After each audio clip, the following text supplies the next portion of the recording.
I'm Jacob Beach. And I'm Mrs. Beach. And we're here with the Preppers Bunker Outdoors to talk to you today about the second episode of the History Channel's Alone. But first we're going to introduce you to our dogs, and we're going to go over some comments that we had from the last video. Okay, you've seen both of our dogs in previous videos, but we wanted to take a minute to officially introduce them to you all. This is Country, she's our first Papillon, and this little guy is our new Papillon, Ruger. We got some excellent feedback and comments from you all, and we really appreciate it. Please keep it up. The first thing we're going to cover is a comment from Hubblocker on YouTube. He states, "Those participants are non-residents of British Columbia. They are not permitted to hunt alone there. Americans must have a pro guide. Canadians must be sponsored and accompanied by a BC resident hunter. It is also against the law to cut a tree down, by the way. Going camping does not give anyone permission to break the law." First off, Hubblocker, thank you for commenting. We always appreciate getting a local resident's perspective. I was actually able to contact Joe from the show myself, and this is what he said. He replied, laughing, "It was all legal and in the up and up. History Channel would never let us do anything illegal." Now, I'm sure what he means by this is the History Channel must have cleared up any red tape before they played the show. The History Channel has a large budget, and I'm sure that getting this show authorized was easy for them to do, and I'm sure that cooperation with the local government was part of the reason that they did in fact film there. So everything about the show was legal and was gone through beforehand. We also received a question from S. Peterson AZ on YouTube. His question: "I would also be interested in hearing what type of shelter you would build. Thanks." Well, just to be completely honest, until I had found fresh water, I don't think I'd build any shelter. Like I said in the last video, I've spent a lot of time in similar conditions, just sleeping in a bivvy, and I think until I'd found fresh water, I'd try and keep most of my stuff packed and do that. Once I had found water and found a site where I could build, I think I'd start dropping some trees, trying to get some timbers together, and do a really simple, primitive Viking longhouse style building with just earth floors, wood beam walls, and an earthen roof. It wouldn't attract attention to myself. It'd be great for protection. It'd be waterproof-ish, and it would really be a long-term building that I could live in. And it'd take a long time to build it, but that's why I would probably spend a good majority of my time simply in a bivvy trying to find food and water until I got to that point. Good question, though. So Jake, can you tell us a little bit about Chris and how you felt about him? Well, Chris liked his firearms, and I can appreciate that. He said that when he was a child, he was attacked by a German Shepherd, and that he fears dogs because of that, and that's very understandable. He had 3 vicious wolves behind his camp. They were making all kinds of noise and fighting either amongst themselves or fighting something else. And he was terrified of that, and so he quit on day 2. What I don't understand is that if you've taken the time to go on this show and you have so much at stake, you know beforehand that you have a fear of dogs and that there are going to be wolves on the island. One of your first priorities has to be to make a weapon, which we can do. Weapons and our intellect is why we are the alpha predator, and we have to remember that we're the alpha predator.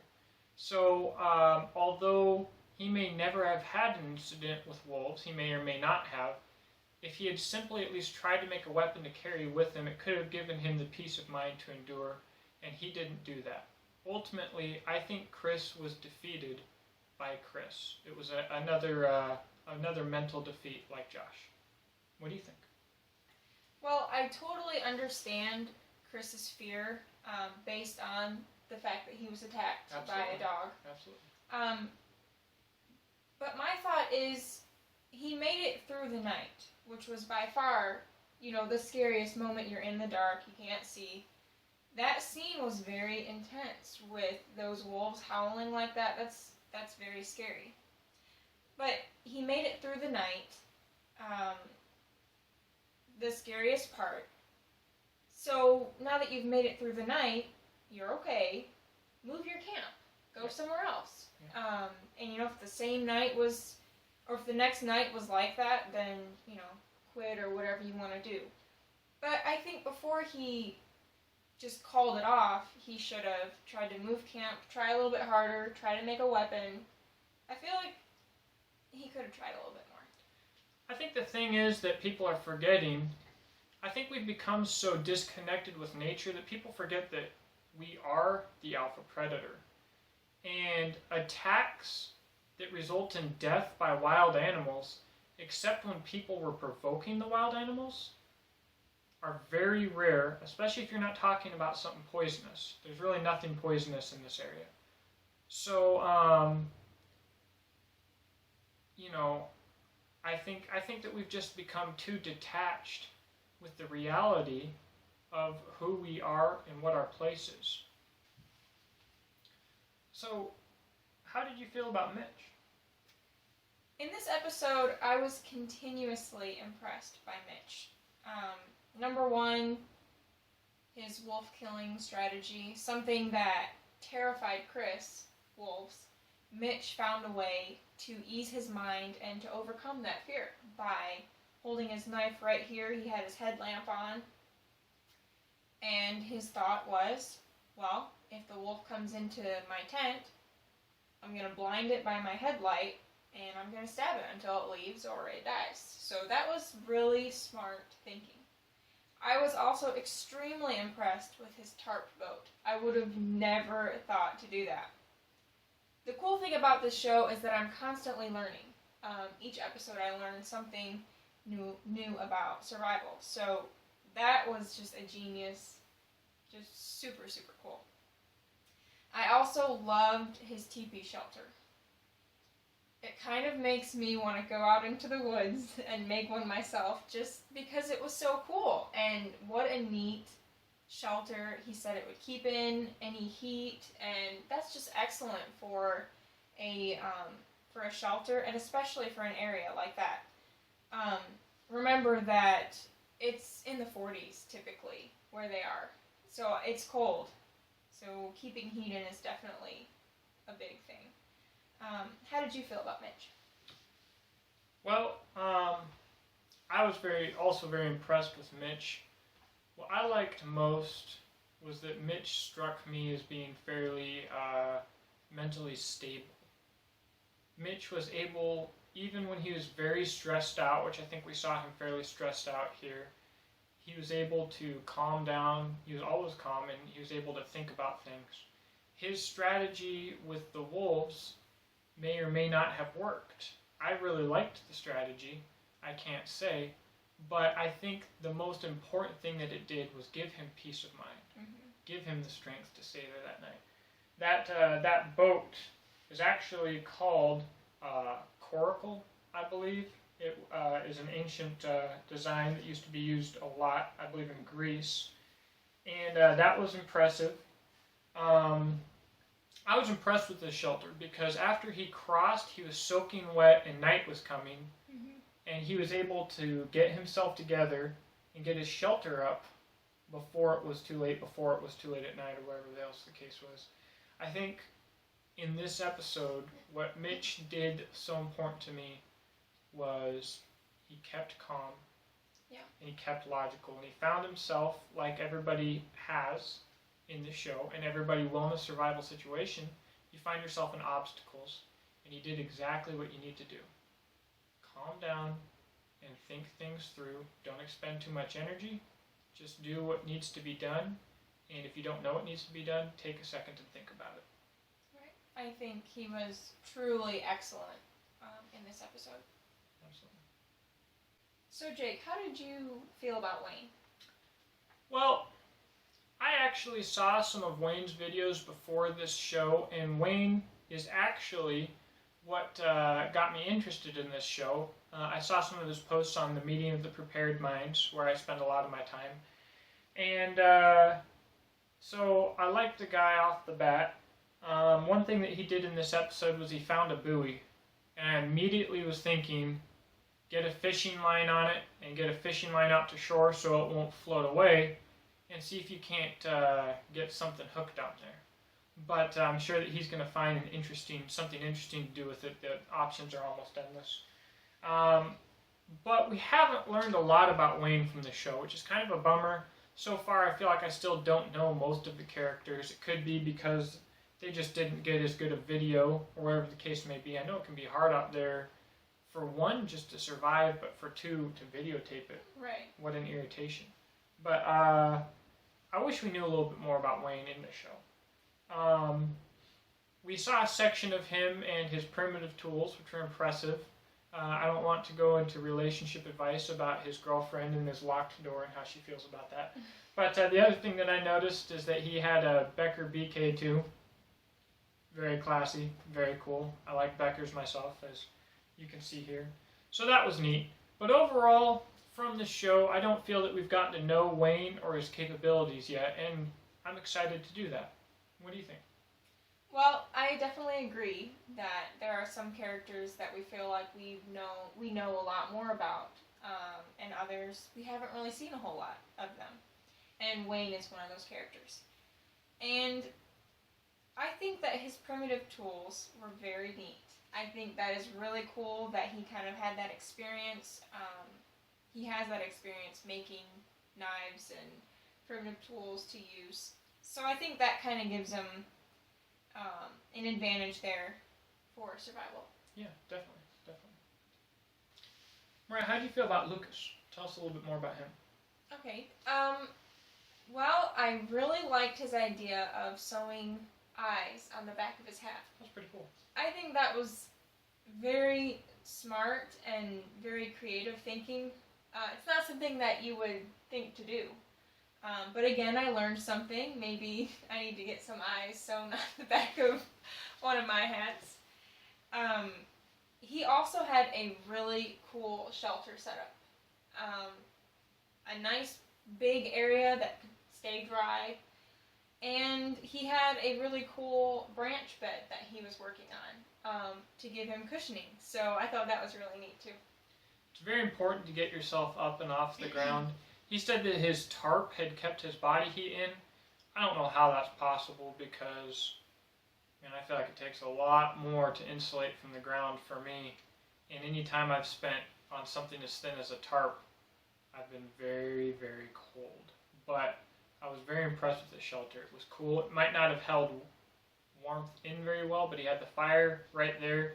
The angle of his tarp had the capacity to reflect heat from the fire down onto him, which was cool. I don't know if the eyes would work. It's a good idea. I thought about carrying a spear underneath your elbow up behind you so that if a cougar jumped down from a tree or something, it might get shanked a little bit. Yeah. You'd probably just lose your grip of the spear, but it would probably also deter the cougar a little bit.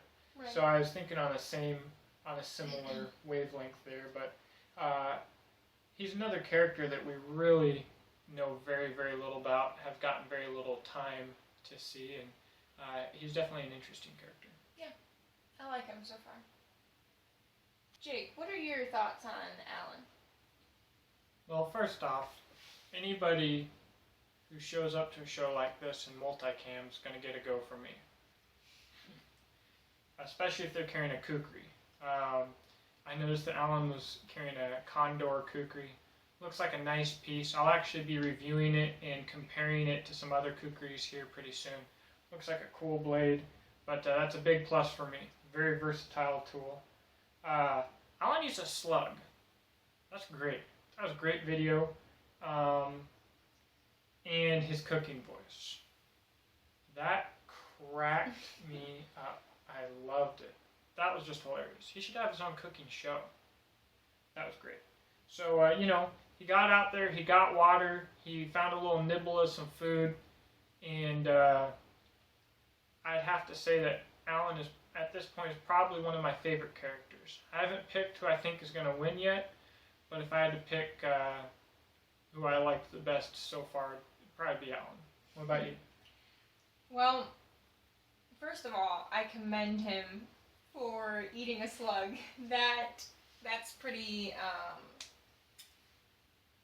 that's pretty brave, because they're so slimy, and I cringed a little bit when I saw it and when he was eating it.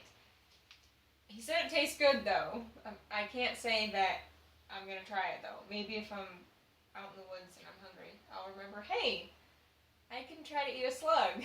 But yeah, that was pretty crazy. He's using his resources for sure, and he's figuring out ways to cook them to de-slime the slug. So, and the cooking voice was hilarious. It's always good to have a little bit of humor, out in the wilderness. So, yeah.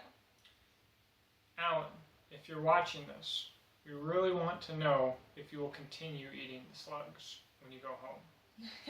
That'd be great. So, Mariah, what can you tell me about Brant?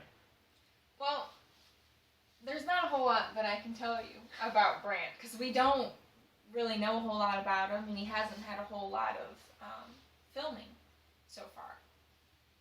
But we did see Brant using moss for filtration. As he stated, it doesn't necessarily kill the bugs and the bacteria, but it does do some filtration, and I think it's a great idea if you can't boil water. Again, I learned something. I don't know if I would have ever thought to use moss as a filtration, but it's really neat. It was really cool. One of the things I noticed about Brant was he was talking about the lack of interaction. And anyone is going to think about the lack of interaction in a situation like this, and I've thought the same thing myself. But he looked like he might have already been struggling a little bit with the social aspect of surviving alone. So we don't know a lot about him yet. I hope that won't be an obstacle for him. But at this point of the game, I think what's important is to imagine that the situation is real. To imagine that if you stay there long enough, you're going back to that social interaction and view it really as life and death. I think that it's just a mental game, just like the rest of this. So I hope that what little we know of Brant does not lead him to that fate. And I just wanted to throw this out there. I'm thinking in a survival situation with lack of interaction, you don't really have anyone else to talk to. I wonder if just speaking your thoughts out loud, maybe even like talking to yourself a little bit, would help. I'm thinking if you hear a voice, even if it's yours, it still breaks the silence. Yeah, I'm thinking that's good, and I'm thinking that them talking through what they're doing and talking through how they're feeling to the camera probably helps as well. Yeah, for sure. So, Jake, what do you think about Sam? Sam is probably the character that we know the least of, especially when it comes to survival. I'm inclined not to like Sam as much because the antics that we've seen of him, but I'm starting to change my mind because what we have seen from him, he looks like he's genuinely happy. Looks like he's enjoying what he's doing. He made a little water catch. If that worked for him, that'd be great. If he could get a couple of gallons of water, he'd be set. Yeah. And if you have water, then food is easy or easier. Right. So I'm actually starting to feel pretty confident in Sam's ability, not because of any survival skills that I've seen from him, but I think he's just able to keep his mental status where it needs to be. Yeah. What do you think? Yeah, that's very true. I think last episode we only saw maybe 2 clips of him. I can't quite remember. And then in this episode we only saw one very short one of him making the water catch, which again, really smart. And I don't think any of the other contestants used their tarp in that way. It was more of like they just hung the tarp up. Right, they just hung the tarp up, and Mitch had like a little pot there. But making a water catch where you can actually get a couple gallons of water, that's huge. That's really good thinking. But yeah, I mean, it seems that he has a really good composure. He's happy out there. Right. So that's key to survival is your mental thoughts. I think the History Channel accidentally let out a little bit of a teaser on Sam. We see him in their introduction, and it looks like he made a spear, possibly with his knife. And if that's the case, hey, thumbs up. That's pretty good. Yeah. But we haven't seen actually where that went, what caused that, or where it got him so far. Maybe it was a fishing gig. We don't know. So that will be interesting to see. Hopefully it comes up soon. Yeah. Brant, tell us a little bit about Joe and how you felt about him. Okay. Well, Joe started off in a pretty rough spot. He was in a swampy area, as we could tell from the footage. The trees around him, you could just break off bark and squeeze it. Just soaked through like a sponge, basically. So that's not good. You need to have firewood to have your fire. So we started off rough. But instead of giving up and going home, he overcame that, and he's like, well, I'm going to go across this river and find a better spot. And that's what he did. He found a good beach and good firewood. The beach had shellfish, and so he found a source of food. The bad thing is, he thinks he lost his ferro rod, and that is a bummer. When you get to a place where you have firewood, and then you lose your ferro rod. Another scene was that black bear. That was intimidating, for sure. Because like the other bear that we saw with Josh, he just said, "Hey, bear," and they ran off. This bear didn't seem to be frightened at all by his presence. So it was time to go. So that's kind of my thoughts on Joe. What do you think? Well, Joe was scared of the bear. It's very understandable. But he kept the right mindset about it. When it was time to go, he left, and he didn't let it shake him up too bad. And that was good. I think he dealt with that very maturely. I think Joe started to lose it a little bit. I think Joe started to lose hope. It's understandable. I guess that could happen to anybody, but he did the right thing, and he pushed through it. He persevered. Yeah. So that was good to see. Found a nice beach. Now the water in this area, the difference between high tide and low tide is 10 feet. What I'm really hoping to see is some of these contestants catching gooey ducks and oysters and stuff like that, being able to cook them, and also setting up just traps, some sticks in the ground, some rocks. When the tide goes down, if you can trap some of the tide and rocks and sticks, you have a pool, and it'll have fish in it. I grew up in the area, so I know that pretty well, and I hope that somebody else picks up on that. Now, on the ferro rod, man, that's a bummer. I laid out some equipment here that I wanted to show you guys that I suggest everybody look into. So one thing that I wanted to mention is to always have some fluorescent stuff. This is a military VS-17 panel that I've had since I was in the military, and I always keep it in my bug-out bag. Like I described in our Ozark episode, you always want to have some fluorescent stuff so you can find anything, find your bag, or get found in a survival situation. Sometimes you need to be found. A paracord bracelet with some fluorescent 550 cord could do you well. Rifle sling, like is made by Beach and Tactical, by me, could be very helpful. And specifically for Joe's circumstance, a simple lanyard could be very helpful. Anything that you don't want to lose, and trust me, I'm not saying this in a condescending manner, I lose stuff. If you don't want to lose it, put a fluorescent lanyard on it. In this case, for your ferro rod, if you get one of these lanyards, you can have fire cord for the inside of it, so you'll always have tinder that's dry and sealed in wax. And then you can do a fluorescent outside, so you got the best of both worlds. And you can do the same for your knife. You know, if this was in different colors, if you lose your knife and you've only got one, you're in a pretty bummer situation.